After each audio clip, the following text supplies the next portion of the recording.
rol tuvo la violencia revolucionaria anterior a la dictadura en el devenir de ese hecho trágico. Entonces, si bien en esa historia podemos distinguir la historia que hacen los historiadores de la memoria, también tenemos que entender que dentro de la corporación de historiadores hay muchísimos debates sobre, bueno, cuál es el origen del golpe, qué rol tuvo la violencia revolucionaria, cómo entender el rol del peronismo, el rol de Isabel Perón, el rol de la economía, etcétera. Hay un integrante nuevo en Ciudad... hombre o mujer, gatito o gatita. Esta se suma a Ciudad Flamante. ¿Cómo se llama? Margot se llama. Como bueno, Margot, bienvenida a Ciudad Flamante. Sí. Bonito. Me quiero ir ahora a tus tesis, tanto tu tesis de maestría como tu tesis doctoral. El uso de la política, el uso de la historia en la política, cómo se abusan a veces de la historia para la política y focalizarlo en Cristina Fernández de Kirchner. Bueno, tenés muchísimos estudios sobre eso, has profundizado un montón. Y después nos metemos en el paralelo entre la Argentina y México. Bueno, a ver, todos los políticos hacen uso del pasado, digo, esto no es algo exclusivo de Cristina Fernández de Kirchner, ¿no?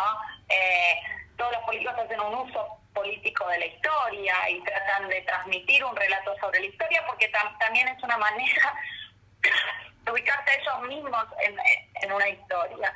Bien, ahora bien, hay políticos que usan más o menos la historia, o que hacen un uso con mayor o menor intensidad. En el caso de Cristina Fernández de Kirchner hay un uso muy intenso del pasado. ¿A qué me refiero con un uso muy intenso del pasado? Bueno, básicamente que Cristina Fernández de Kirchner, en la mitad de, por ejemplo, para dar un número, ¿no? En la mitad de sus discursos que dio como presidenta, en el 51% de ellos, hizo un uso de la historia, se refirió al pasado. Eso muestra que hay un uso muy intenso de la historia, y eso no es solamente una cuestión de gusto por el pasado, sino que se relaciona con la necesidad de consolidar una identidad política kirchnerista. Es decir, de poder consolidar al kirchnerismo y de poder darle raíces históricas a la consolidación de su identidad política. Toda identidad política implica como una división entre un nosotros y un ellos. Una de las cosas que hacía Cristina Fernández de Kirchner en sus discursos es rastrear ese nosotros y ellos en los 200 años de la historia argentina. Es decir, en qué momentos de la historia argentina ella podía rastrear a sus enemigos políticos del presente. Y de esa manera se iba al pasado, por ejemplo, para buscar a los sectores agroexportadores en el periodo del Centenario, o a los medios de comunicación y al Poder Judicial en los golpes de Estado. Eso se remontaría en una cadena, siendo los sucesores, sería Rosas, Irigoyen, Perón y Evita, la Juventud Maravillosa, la Juventud, la JP, Néstor y Cristina, y en el medio lo meten a Alfonsín ahí también por los derechos humanos, porque en eso lo reivindican. Sí, efectivamente, y igual no empieza con Rosas, un poco ¿no? Más.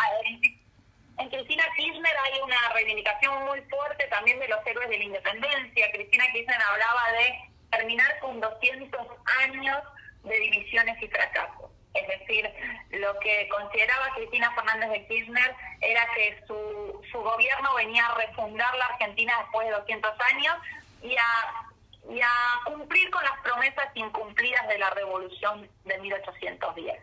Bien, entonces, no solamente está esa línea histórica que vos muy bien marcás y que sin duda está, sino que también en ese nosotros con el que Cristina se buscaba identificar en el pasado, podemos encontrar a Belgrano, a Dorrego, a Moreno, como héroes del periodo del periodo revolucionario que Cristina también reivindica. Juan Martín, obviamente, entre ellos.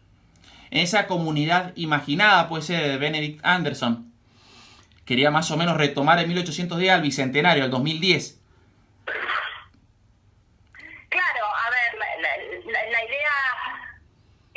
Siempre los usos de la historia implican construir comunidades imaginadas, pero ¿quiénes están dentro y quiénes están fuera de esa comunidad imaginada? Bueno, por supuesto estos héroes que acabamos de nombrar están dentro de esa comunidad imaginada, pero también tenemos héroes que quedan afuera, tenemos momentos que quedan afuera de esa comunidad imaginada, es decir, momentos con los que te busca marcar un repudio. Tal es el caso, por ejemplo, de Rivadavia.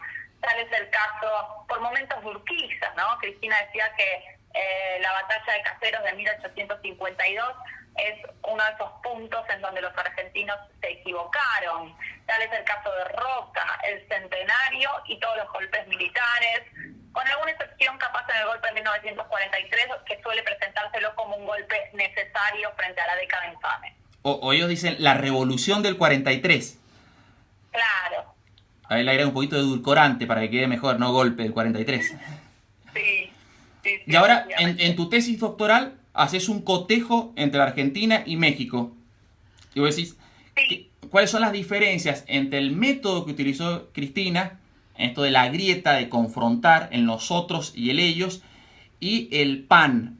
No el PAN, el Partido Autonomista Nacional, sino el PAN mexicano, Partido de Acción Nacional. Exactamente. Bueno, ahí lo que yo quise comparar son partidos políticos que ideológicamente se presentan como que tienen ideologías diferentes y que se ubican de manera distinta en lo que sería el espectro político de sus propios países. Es decir, el panismo en México está dentro de lo que sería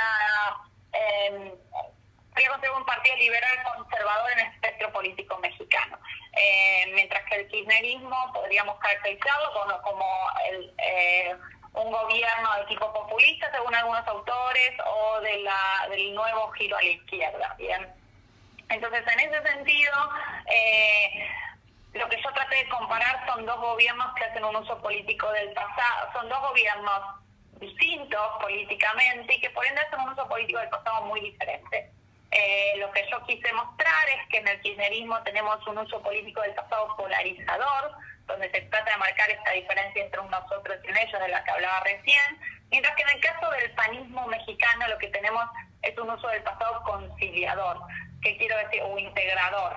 ¿Por qué? Porque, bueno, trata de olvidar las diferencias que hay no solo en el presente, sino también en el pasado. Es decir, el panismo tradicionalmente se presentó como un partido político opositor al PRI desde su nacimiento. El PRI fue el régimen, el partido que gobernó México en los últimos 70 años antes de que asumiera el PAN. Ahí realmente es literal. Cuando dicen los antiperonistas, los problemas que tenemos son por 70 años de peronismo, y los que tuvieron 70 años de PRI fueron los mexicanos. Bueno, ellos tuvieron 70 años de un régimen claramente con características de partido hegemónico y que se apoyaba mucho en la historia para gobernar. Y en todo ese periodo el PAN tuvo una visión del pasado muy diferente a la del PRI. Sin embargo, cuando asume la presidencia, todos esperaban que el panismo hiciera un uso diferente del pasado, que presentara una nueva historia, que diera la batalla por la historia. Y eso no pasó. Eso no pasó porque, Vicente Fox lo intentó, pero no funcionó, y Felipe Calderón, que es el presidente que festejó los bicentenarios, Felipe Calderón, en cambio, trató de no solo reconciliar en el presente con el PRI, sino también reconciliar en el pasado. Esto lo llevó a tratar de reconciliar las diferentes historias patrias que en algún momento habían dividido al PRI y al PAN, y tratar de crear historias patrias que unieran a ambos, una historia patria que reconciliara ambas versiones del pasado. ¿Y a quién le fue mejor? ¿Cuál fue más efectivo?